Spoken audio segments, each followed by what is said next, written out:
So welcome to today's show, guys. So today's guest is Roman Mironov, a life coach, so similar to myself in some respects. So welcome to the show, Roman. Hi, Jim, and thank you so much for having me. It's a pleasure. Not a problem. So if you just want to introduce yourself to the guests, and then we'll get on to talk about today's topic/topics. Okay, just a second here. My name is Roman Mironov. I am your friendly neighborhood porn detox coach.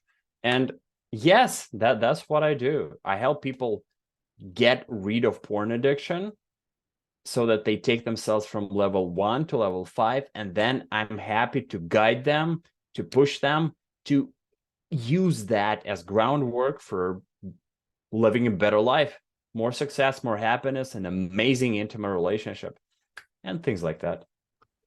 So it sounds to me then there's a process. First is obviously understanding the disadvantages of what porn is and what it does to your brain and body. Then it's how understanding that you have an addiction, and then speaking to someone like yourself to get you off that addiction. So if we maybe start with the start, is that fair to say, that process? Yeah, it is the process. And I would say that what you mentioned, this recognizing you have an addiction, this awareness, it's so important because a lot of the times people would just go on for years watching tons of porn and never admitting to themselves that they are addicted. So any kind of recovery starts with being honest to yourself and doing an audit of your life and seeing that I'm wasting 1 or 2 hours per day. That's one work day per week. 52 work days per year. That's a lot of time. And oftentimes I make a simple calculation that by wasting just 1 or 2 hours per day, an average guy would waste $153,600 in 10 years. With that awareness starts the freedom. That's crazy if you think about it in that respect of adding up the time and adding up the cost, etc. But other than just the disadvantage you mentioned there are obviously plenty of other disadvantages, especially for men. Lowering testosterone, the getting rid of your basically power seed, let's say, the simping situation, lowering your expectations, maybe low self-esteem because you're seeing guys who are maybe better at the act than you are. Can you shed some light on some of the disadvantages of watching porn that you, obviously as a porn addiction coach, have come to understand from your job? Well, you actually mentioned almost all of them. You did the job for me. Thank you. No, I'm kidding. I'm kidding. Yes, I would say number one benefit is your energy. Because when you ejaculate and you do this often, you literally quench your testosterone because your body releases this hormone prolactin, which makes you very calm and comfortable and sleepy. So that's how you feel. You become sleepy when you do excessive masturbation. So energy, and that energy, it's in everything. It translates into productivity. It translates into greater results at the gym. One example that I love is just recently, one of my clients, he went from bench pressing 40 kilos to 70 kilos in just 2 months. Now, the next benefit is more focus. A lot of people, when they do fapping and watching porn, they report memory problems, lack of concentration, difficulty focusing, especially for teenagers who need to study. Let's say they study for an exam and suddenly they don't have the mental firepower to focus on what they're doing. And then they hate themselves for it. They go to watch porn in order to put themselves into oblivion and forget about the pain that they're feeling right now, that mental pain. And it just becomes a downward spiral. Is that Another why, benefit for boxers, sorry, is that why when boxers or athletes are coming up to a fight or a final, they aren't allowed to have any sort of well, obviously masturbation, but any intercourse as well, because once they have ejaculated, it, as you said, puts them into that. Like I tend to think of it in this way: if you're hungry, you will fight for food. But if you are satisfied, you go into rest and digest, don't you? And is it something similar with regards to that, then, Raymond? Absolutely. You got it 100% correct.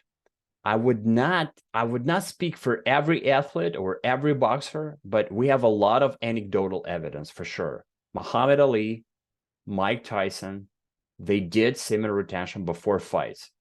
This is what we know. And this is true just for pretty much all people. And funny enough, there is this study from Japan that showed that we know that it's good to do semen retention, but it's also good to ejaculate once in a while, to have sex, to have that physical release. Because if you wait for 7 days, that's what that study showed, between ejaculations, you ejaculate. Okay, you ejaculate. Then you wait for 7 days. 7 days after the ejaculation, your testosterone levels increase compared to that baseline level where you started. So yeah, you're right. This is an amazing. So could you time your ejaculation? And also, just a side question, because I think this is actually quite important. Is there a difference between actually having sex and ejaculating versus masturbation and ejaculating? Because some people on here who are listening are probably thinking, well, okay, well, you're not basically saying anything disadvantaged in terms of watching porn, because I can just ejaculate using my own right or left hand. Can you shed some light on the difference really between actually having intercourse versus using your trusty best friend? I don't even know where to start, because this goes deep. Okay, there is another great study that actually showed that the quality of sex, not the quality of sex, the quality of sperm, the parameters of sperm, like sperm motility, I think, it improves between sex and masturbation. Sex produces healthier sperm. Why? Because when you are having sex, you are experiencing amazing emotions, deep connection with the other person, enjoying the intimacy, giving love, feeling this unconditional love, getting out of your head and into the present moment. This is one of those beautiful experiences where you actually feel that present state, present moment energy. That's why it just cannot compare. One of the best tools for going nofap is to actually get a girlfriend. And a lot of people who struggled with porn, they would report that after getting a girlfriend, porn seems like a joke. And I totally know what they mean, because I was watching porn between 14 and 21. And at 21, I got my first girlfriend. I struggled with my sex for the first 2 months with her, getting hard and so on, weaning myself of those porn images. But when I nailed it, it was amazing. And that experience, it's definitely among my top 3 life experiences. So cannot compare. But does then for porn then, obviously, if you are having a girlfriend, as you've said, as opposed to masturbating, the sperm quality is better. You're getting positive reinforcement from a partner.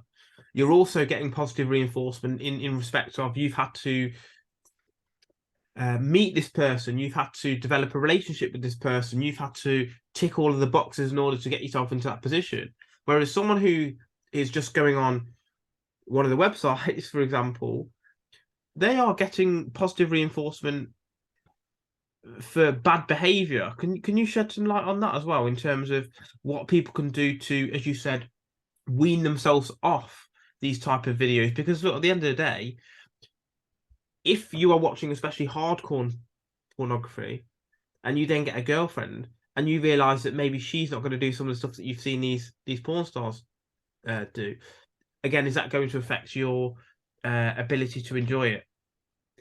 Yeah, and of course, Of course, so you ask how you actually wean yourself off. And this is how you use this awareness, what I'm going to say, as motivation. Because what happens is that porn destroys your relationship. To tell you a little bit of my story, I was married. And at one point, we had disagreement in our relationship with my ex-wife. I mean, wife at the time. And I was sad about this. I was kind of depressed, like mildly depressed. And I started to watch porn because I did not enjoy our sex. Started to watch porn again. And that was not enough. First, it was okay. Yeah. But then I thought I needed more. So I made my wife watch it with me. And she didn't want it. It felt weird, but I still did it. And I felt a little bit of arousal from that. But that was not enough. I needed more intensity. So I told her once, let's watch it together and also do the same things that those guys are doing on the screen, just follow in their lead. That was super weird. And well, Tiasha said yes, but did it help our relationship? No. What happened is that 1 year after, she filed for a divorce. So that's your lesson right there. If you treasure your relationship, if you really appreciate it, keep it. Don't watch porn. I also have a client right now who lost his wife 100% to PMO. His favorite flavor of PMO, which is porn, masturbation, orgasm, is edging. He was edging. He felt tired. And as a result, he was not engaged with her. He did not behave like a man, like a leader in the relationship, not like a masculine guy. She ended up leaving him. Could that also be like in terms of getting a partner involved in porn? Is that more likely to make her promiscuous and someone who doesn't respect the relationship side as well? Because they may actually then get into the physical side of the videos, if that makes sense, and get away from the intimate side and say, well, actually, yes, I now have a fantasy of 25 blokes in one session. Is that a risk as well? Because we've talked a lot about the male side and the testosterone and the masculine frame and the semen retention, nofap, and all this sort of stuff. But what about on the female side? Look, on the female side, a lot of women, they lack sexuality. So when you are opening them up with porn like this, you are actually helping them realize their sexuality. No, I'm kidding. What I did, the mistake that I did, I was actually leading her down this road of promiscuous behavior that, like you said, I was getting it totally wrong. As a leader, I need in a relationship, as a guy, like thinking of a traditional relationship, my goal is to lead my life to a better place in terms of self-improvement, sexuality, and all these beautiful things. But if I lead her to this porn place, to this promiscuous behavior, I'm teaching her the wrong thing. I'm literally toxifying her mind with all these ideas, which are not healthy. I don't think they are. And so instead of the wrong thing, she would end up doing swinging, whatever. And no, please don't do that. Yeah, it's crazy because that's the way I look at it now, and think that if you're masturbating to a porn video, you are masturbating over another man having sex with someone you find attractive. So think about it this way: would you let someone have sex with your wife in front of you or girlfriend and watch it? Because that's essentially what's happening to an extent. And that's the strange part of it, because then it perverts the mind and makes you not understand what's maybe realistic in real life. Is that what you're alluding to? Absolutely. By watching porn, you become a pervert. But if you are dragging your partner into this, you are making such a disservice to them, because women are very prone to this kinds of leadership. They will follow oftentimes what you're doing to the letter, just because you are their leader, and you are ruining another person's life. It's like, think of alcohol. Studies show, I'm having fun with studies today, but they do show that women have more problems with alcohol addiction. So when a woman starts to get addicted to alcohol, she will go down that downward spiral faster than a guy would. And it's similar with porn. It might take you 10 years to go down the downward spiral of porn intensity and end up with some, child porn, getting arrested for that. It might take you 10 years, but with a woman, it happens way quicker, because one reason is that it's easier for women to get sex, way easier. So no, don't do that for your partner, for her sake. Yeah, because for men, we're sexual to the point of orgasm, whereas women, they tend to be sexual beyond that point, if that makes sense. Because like, how many times do you know yourself where you don't want to go again, but they do? So women are actually more like equally as sexual, or if not more sexual, than men are. But let's flip the script here and say, well, aren't there any positives to porn? Because I can think of a few that, yes, they're probably overshadowed by the negatives, but maybe you could say, well, is there less chance of rape in civilization with porn available? Does it give people a chance to maybe learn what it's like without having to do anything? Can you think of any positives, or from your side, is it all just a negative sort of construct? Okay, if you want to hear about positive sides of porn from me, you got the wrong guy on the podcast. But seriously, I don't think that porn serves anything. Let's say, yeah, like what you said, it might reduce rape. I do believe that it actually increases rape because of the downward spiral that I mentioned. It takes people start watching porn, and we have a lot of evidence of it. People in jail, they report, who get arrested and go into jail, they do say that, yeah, I raped because I started with porn.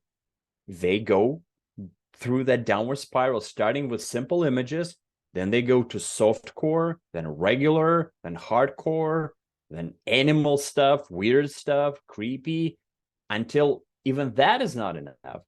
They end up raping or doing even something worse. Now, someone might say, there is some kind of educational value in porn because we can use it to do sex education. But the problem with this is that porn is not designed to educate. It is designed to show a fake reality. Beautiful people with amazing organs, having amazing fun, but this is not real life. If you want to teach, let's say, kids sex, which I think is a good idea. I did not have sex education proper way, and that's what basically screwed me up for life. not for life, but for many, many years.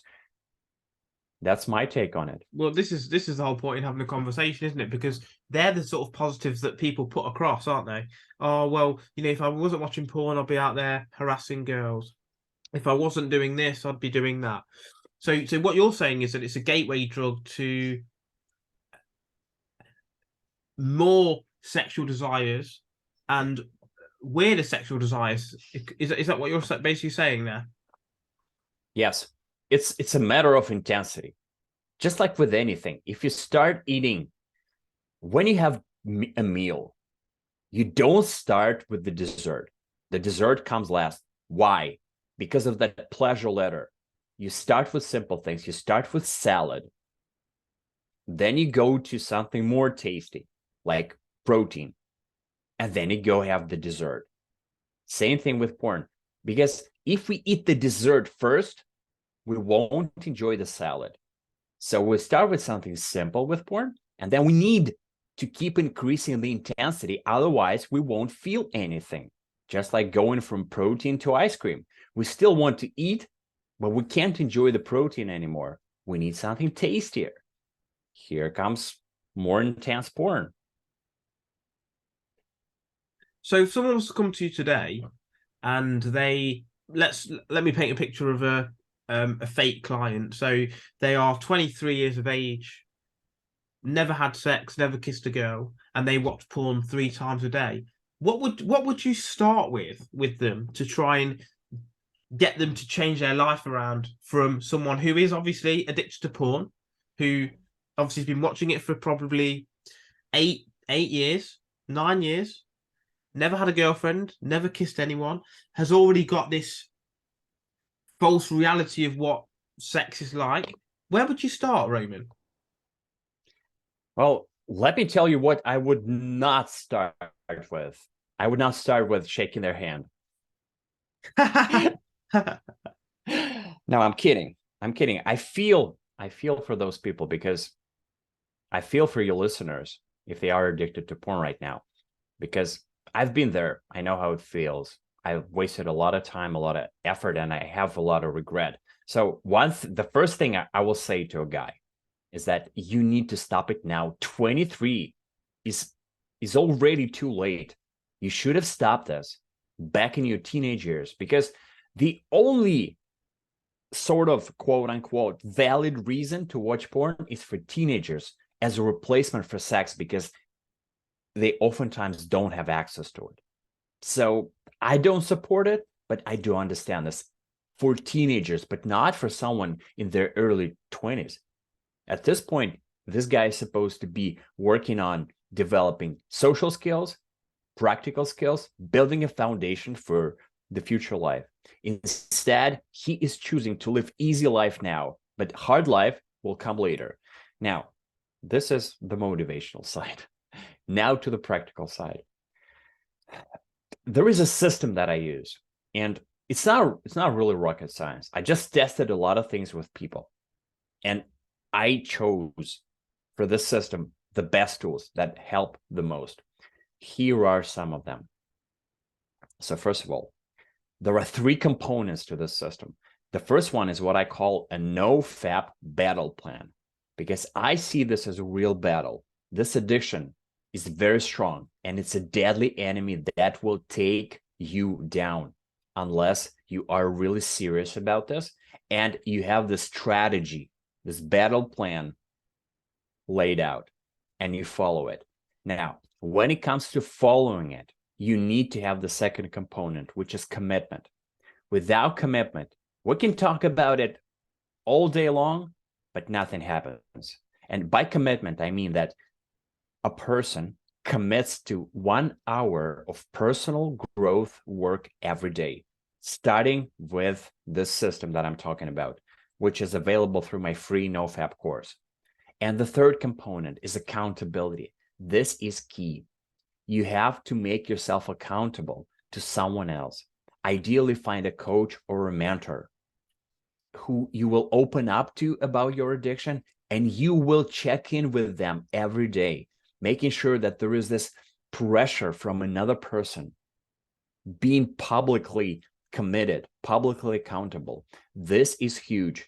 We will oftentimes do more for other people than we will do for ourselves, because we value their opinion, especially if we're super young and we really care about what others think about us. So let's say that's helped people come off the porn. My sort of take on this as well is that with things such as Instagram now, you get messages saying, "Oh, come and join my webcam." The OnlyFans situation now as well. People's pictures generally on like Snapchat and Facebook, etc., are getting more and more sexualized. Do you think that's a gateway to even pornography as well? Oh my God. Look, I just can't open TikTok on my phone anymore, because every time I open it, the very first video is a girl getting naked. And the first video, come on, guys. Seriously? I open an app to, maybe to watch an inspirational video or find a how-to or something, but then I get a girl. So our apps today, they are already a gateway to pornography, just like you said, because a lot of women, they realize that they can use their body to attract interest, to attract likes and attract followers, to become an influencer. So this is super pervasive. And basically, our media is getting sexualized in this way. So there is no way of escaping this, what I call triggers, when you watch social media, because those triggers, they remind you, wow, I forgot all about it. I can actually jerk off to porn and I would feel amazing. And maybe right now I don't feel good. I feel kind of low. I feel sluggish. That's what I need. That's a boost. Hooray, let's do it. And then you'll find yourself flying down that rabbit hole. Well, this is it. I think with females, they, as you said, it's which came first, the chicken or the egg. Women put their photos up, men give them attention. Women put their pictures up, men give them attention. So there's two sides to this coin. So maybe as men, if we stopped giving attention to the OnlyFans models, to the Instagram photographs, and stop validating them, maybe they may actually change their behavior as well in that respect. Because the thing is now with many people, as you said, they are sluggish. They don't really have any drive. If you look at what they have on their phone in terms of apps, they have Tinder or porn for lust. They have Instagram for pride. They've got Envy, which is Facebook. Delivery or food delivery apps is gluttony. You've got Netflix, which is sloth. You've got LinkedIn, which is greed. And I think I might be missing one, but you get the gist. And if they're all of the things that you're looking at all the time, you're obviously going to get that feeling, aren't you, of lack of fulfillment. So it's all very well and good averting from something, but we need to replace it with something else. So what would you suggest the replacement therapy, let's say, to be? Because if you stop smoking cigarettes, generally you do something else. People will vape, or they will just put their pens in their mouth, or they might have nicotine gum, or etc., etc., etc. So what would your replacement therapy include, Roman? Yeah, that's an amazing question. Thank you for asking it. I love this idea of using a replacement habit. I support it 100%. It's a huge component of my free NoFap course, because what happens when you quit watching porn? Your brain, your mind creates a void. You had this instant gratification idea in your mind. You had this dopamine spike available to you all the time, but now it's gone. And it feels twice as worse compared to what he had. When he had porn addiction, it was, let's say, 100% painful because you realize that you're wasting your time and potential. But now it's 200% as painful.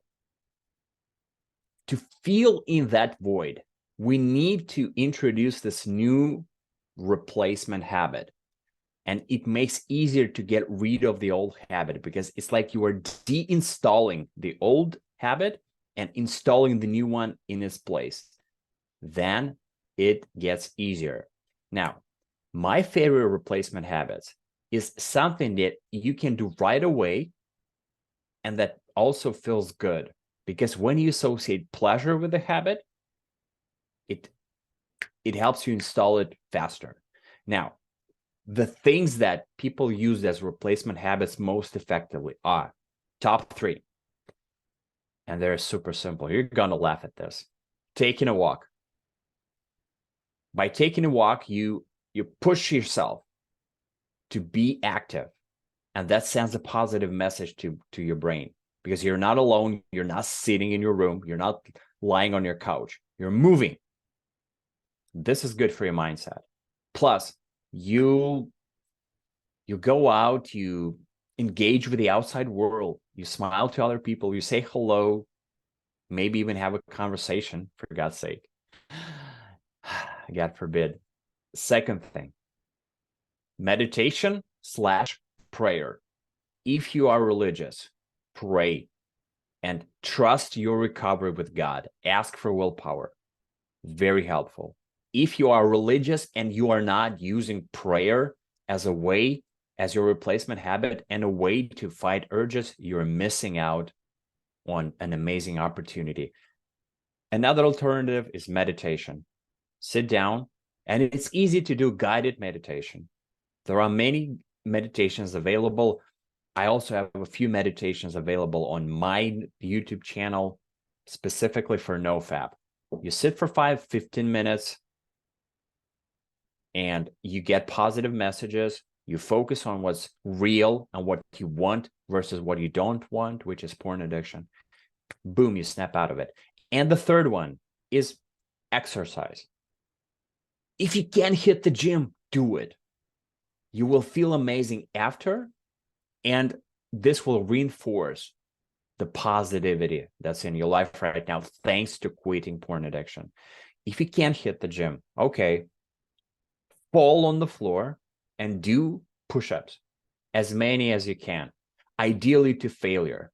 Even if you do 20, you will already quench that urge. But if you do it to failure, the urge will be gone for several hours. Well, it's a case of keystone habits, isn't it? Like, for example, if you drink alcohol, you are more likely to smoke cigarettes, even if it's just when you drink. You are more likely to eat fast food. You are more likely to get into fights. You're more likely to probably take drugs of other sorts as well. So for you, what if we take porn as that keystone habit, what other habits or bad things are likely to happen off the back of that because of that keystone habit? Well, pretty much everything that you mentioned. Look, for younger guys, who is the most problematic category in terms of porn addiction? They're the who are mostly prone to this addiction. They also struggle with social media addiction and video games addiction. These are their things. With older guys, let's say in their 20s or 30s or later, I would oftentimes see addiction to weed, smoking weed, and addiction to unhealthy fetishes, I would say. So they develop this intensity problem that I was talking about, and now they're no longer addicted to porn itself, but to creepier stuff. And yeah, in addition to weed, that could also be junk food. Let's say I'm thinking about one person right now, and I remember what they would do. They would make this weekend for themselves where every day they would spend about 5 hours watching porn, adding on top of it tons of junk food, smoking weed, and also alcohol, making this the unhealthiest fest ever. So you mentioned, because it's quite interesting, unhealthy fetishes. I'm not expecting any super gory details, let's say, but are there any similarities in those for males or females, or does it really depend on a personal preference in that respect? Somehow, as a coach, I end up working with people who, not lots of them, but that's my trend. People having food fetish like this. So if you're asking about similarities, that's one similarity that I noticed. Sorry, I meant in terms of porn fetish. Like you mentioned fetishes, like unhealthy fetishes. Did you mean something sexual or non-sexual? I'm talking about food Sorry. fetish. I thought you meant they came with unhealthy sexual fetishes that they couldn't get over. Okay, that makes more sense to be fair.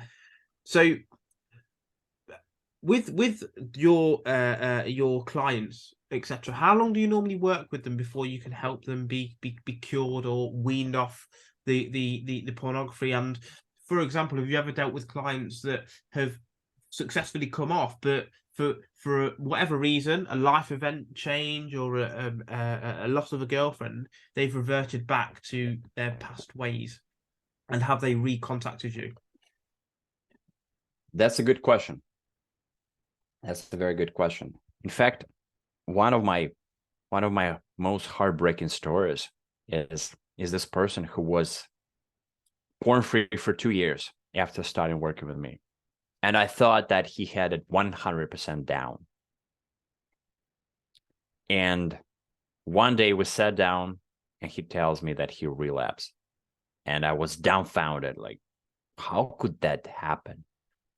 And yes, it happened so that too many triggers ended up coming together.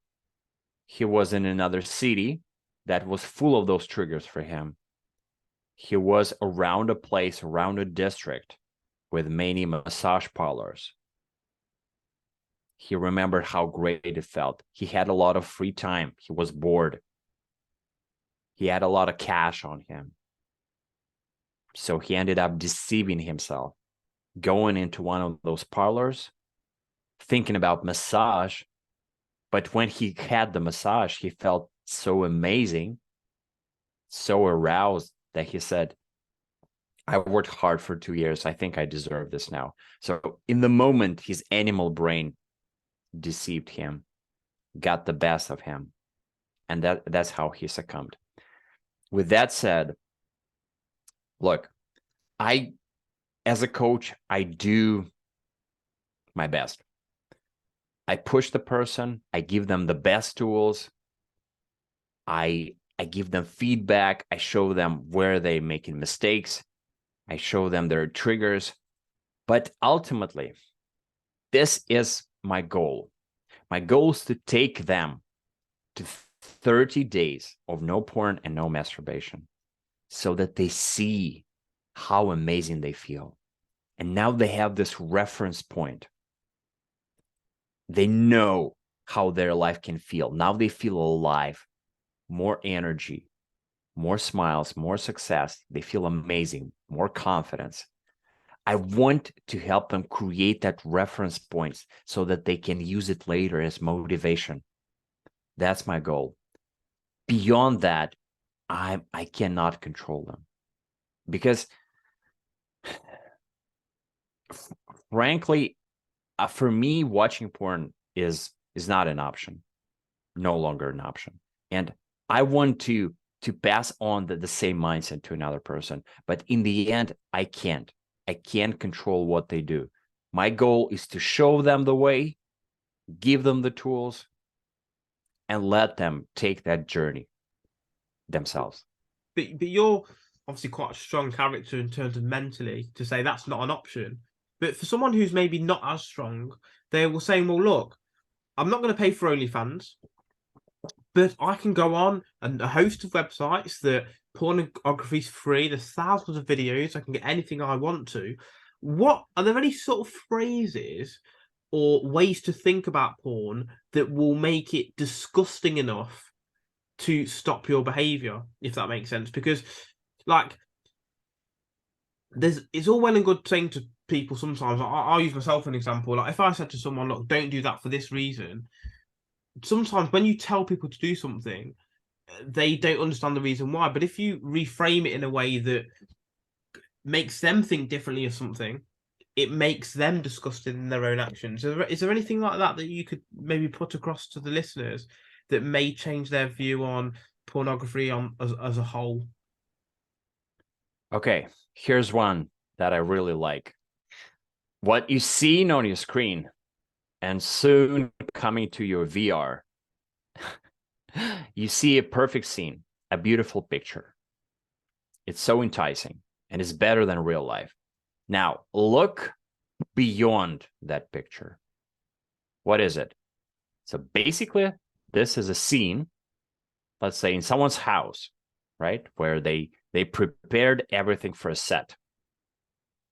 Then two people pretend that they're having fun. And they're probably not. They're just doing it for money. And maybe they're broke. And that's the only reason why they got to the set and they're doing this. They're not enjoying this at all. They're acting out. They're very good pretenders, or maybe even bad pretenders, but you're not recognizing this. Now, the people who organize this shoot, they are probably taking advantage of those people in the scene, because those people, they don't know any better. Maybe they're very young. They did not have good education. They're not aware of what they're putting themselves through. And it's like this porn industry is just abusing them. Read stories of ex-porn stars.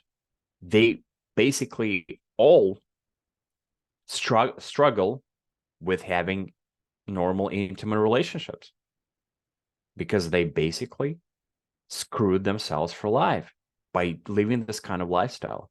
And now, by watching this action, by paying your money for it, or even not paying, but let's say if you use a free website, there's no such thing as free. You're still contributing to this industry. And now this is not the worst part of this industry. By contributing to it in general, you also contribute to other branches like child porn or animal porn, because you are sending a message to these guys.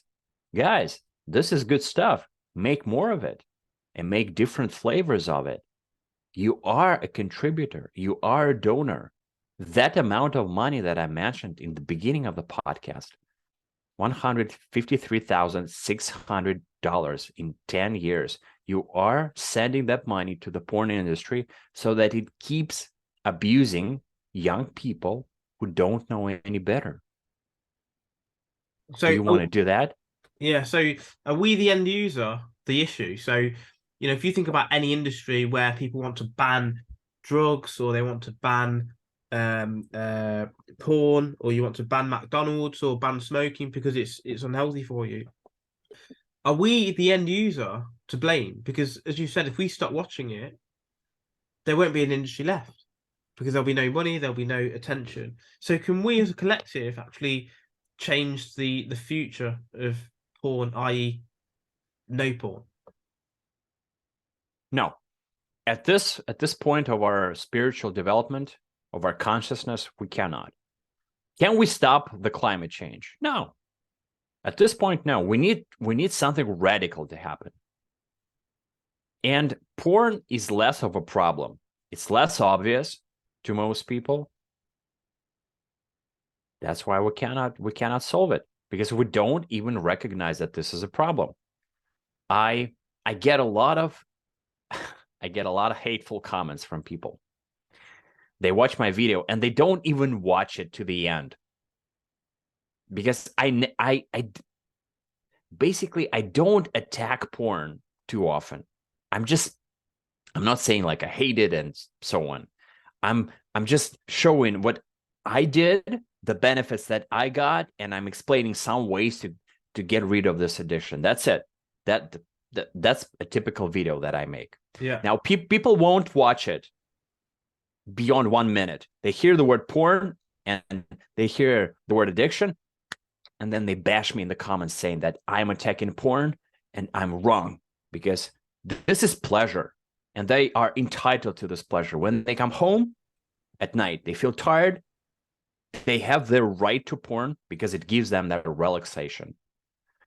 And with this type of mindset, we're not going to win this battle. No, Well, there's no way to ban porn. Maybe they get that habit of watching a minute of your video and then turning it off, because that's what they do with their porn videos as well. Maybe that's the habit.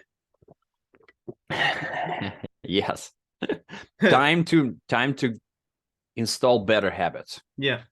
So, are there any sort of final points that we've maybe not discussed in terms of porn, the negative sides, the things that we can do instead, or any general comments about how people can improve their lives from a relationships perspective, possibly?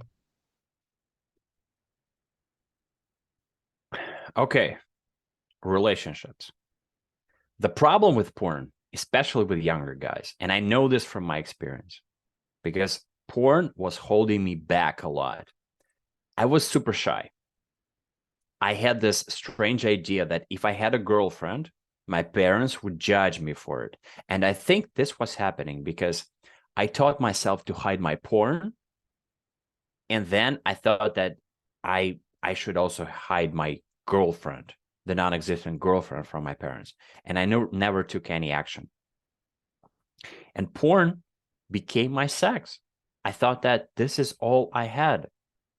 And I wasted my golden years on porn between 16 to 21, those 5 years. And I believe this is the time where every guy, or almost every guy, should spend time building social skills, learning how to talk to other people, how to be engaging, how to be charismatic, how to be self-amusing, how to make the other person have fun, how to make other people love being around you and enjoying your high vibration energy. If you're not doing that, you will miss the skills down the road. You need charisma to be successful in your career. You need to talk to other people. You need to be able to strike up a conversation with strangers. Now, and of course, you need the social skills to get a girlfriend. That's what you need to do if you're 16 or older. Ditch porn, get a girlfriend. How do you do that? Very simple. Don't make it a rocket science. So here's what you do. In the morning, take these pills that I sell. Here they are. You got to buy them. No, I'm kidding. What you need to do is you go to watch a video or read an article, and you get one tip for building your social skills. Let's say it tells you when you approach a stranger, you smile to them and you say hi. Okay, you write it down. Then during the daytime or at night, you go out and you practice that one idea. Let's say with 10 strangers. Smile, say hi. That's it. Next day, you take another idea from that article and you practice it again. And you practice every day, even if it's just for 5 minutes, but you make it a practice. Soon enough, by doing that every day, you will build your social skills to the point where you are comfortable around other people and even girls. That's how you start. So if people have stayed around long enough and haven't like beat their meat or burped their worm during this almost hour podcast, how can people reach out to if they are struggling in this particular area, and where can they best find you, Roman? Guys, if you're still here, yes, if you did not run away to jerk off or just, vomit because this is not what you wanted to hear, or we were too boring. I mean, Jiwon, of course, was not boring. I was too boring. I know that. Anyway, go to my website, romanmironov.com/free, spelled as ROMANMIRONOV.com/free. Grab my free NoFap course. It's a structured program that will teach you those 3 components that I was talking about: the NoFap battle plan, commitment, and accountability. Grab it. Start doing it 1 hour every day, and you will get free. In the meantime, you'll get on my email list, and we'll talk. You will send check-in emails to me. I will give you feedback, and I will push you to keep going. This is something that has helped a lot of people.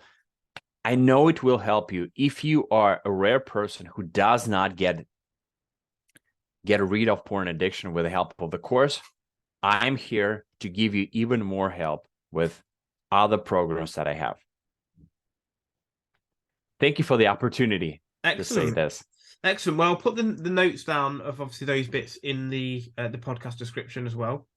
And yeah, thanks very much for coming on the show, Roman. And I'm sure that for everyone who's listened, there will be some people taking action to get over their porn addiction, and people that will reach out and make the change to get over that addiction. Yes, I think change is one of the most beautiful things in life.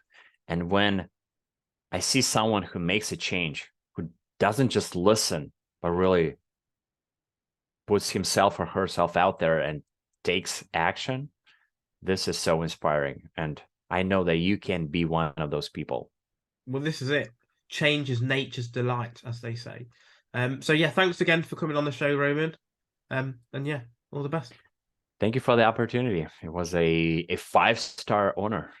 Thank you very much, buddy. Take care.